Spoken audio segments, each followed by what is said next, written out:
What if every single person on the planet became a genius overnight? It's a scenario that seems impossible, but it's one that can actually be modeled with math. And, according to some experts, we might be living through it right now.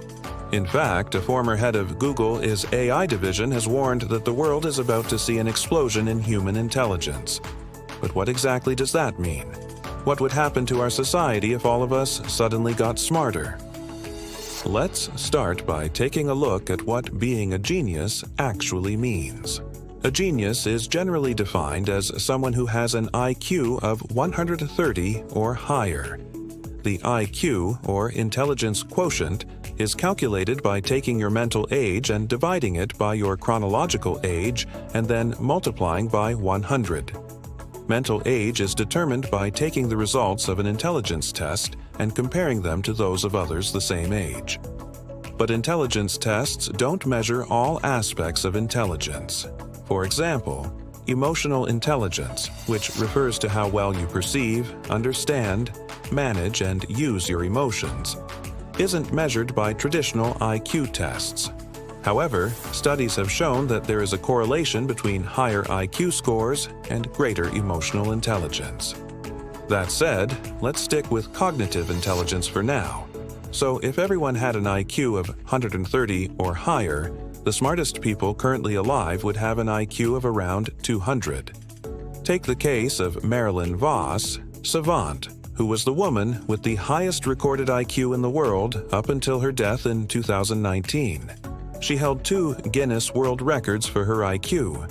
One was for the highest IQ ever recorded, 228, and the other was for the highest IQ at which she took a paper and pencil test, 190.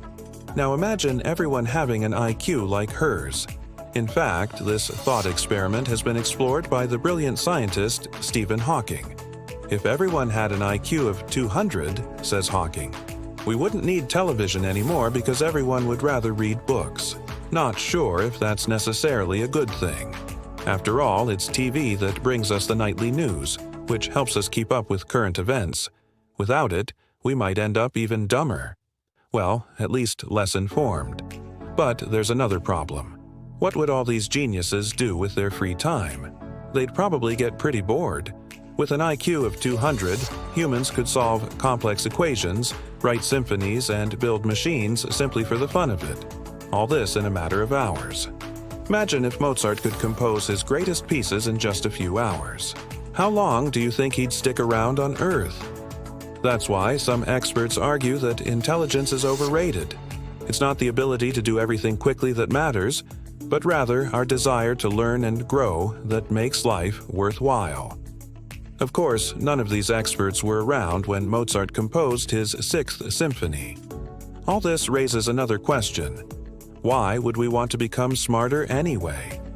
Being a genius doesn't seem all that great. Being a genius might sound like a blessing, but it comes with a whole lot of problems.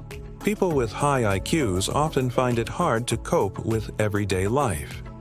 A study published in the Journal of Personality and Individual Differences in 2016 found that highly intelligent people are more likely to suffer from psychological problems than those with average intelligence. This is known as the inverse relationship between IQ and mental health. Studies have shown that people with high IQs are more likely to experience depression, anxiety, bipolar disorder, and even suicidal ideation. There are several theories as to why this happens. One is that people with high IQs set impossibly high standards for themselves, both professionally and personally, and so they end up constantly falling short of their own expectations.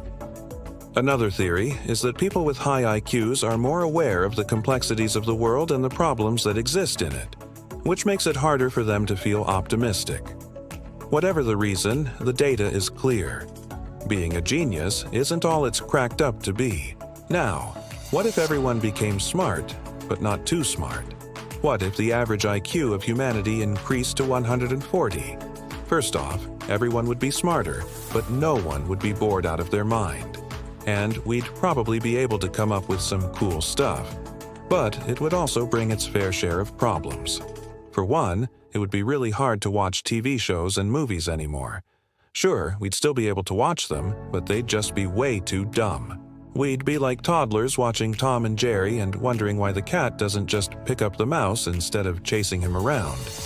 Seriously, that guy needs to up his game. But it wasn't always like this.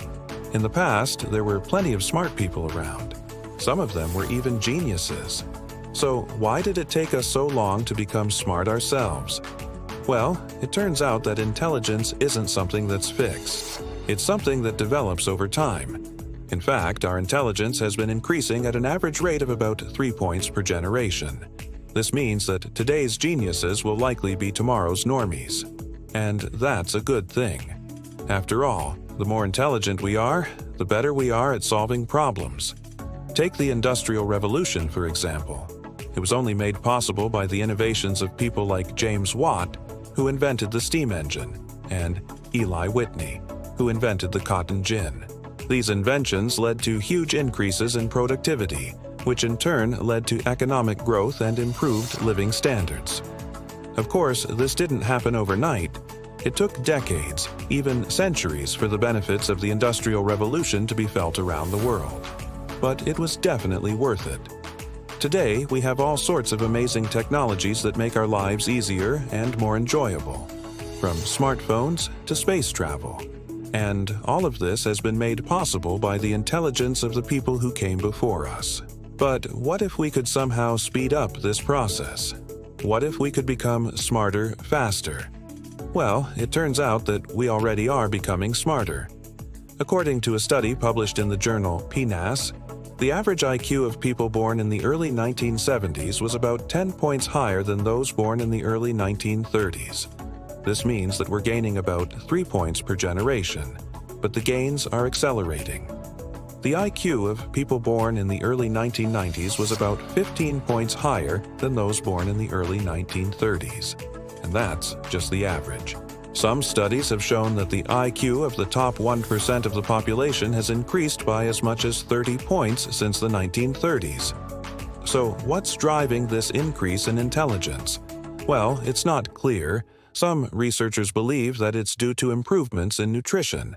After all, people who are better nourished are able to develop their brains to their full potential. Others believe that it's due to changes in the environment. As cities become more crowded and noise levels rise, people are forced to become smarter in order to survive. There's also the Flynn effect, which is the tendency for people to become smarter as they are exposed to more education and culture. Whatever the reason, it's clear that we're becoming smarter. And this trend is likely to continue for many years to come. But what does this mean for the future of humanity? Well, that depends on whether we can control it. If we can't, things could get ugly. Just think about all the people who lost their jobs to automation in recent years. As AI becomes more advanced, more and more jobs will be lost and more people will be left behind. This could lead to massive social unrest and even war. However, if we can control it, we can use our intelligence to create a better world for everyone. We could find cures for diseases, develop new sources of energy, and explore the universe. The possibilities are really endless. So it's up to us to decide what the future of humanity will look like. Will we be like the Borg, a hive mind of superintelligent beings? Or will we be like the Jetsons, living in a world of luxury and comfort? It all depends on what we do today. And that's what would happen if everyone became a genius. Do you think it would be a good thing or a bad thing? Let us know in the comments below. And don't forget to like and subscribe for more fun science videos. Thanks for watching. See you next time.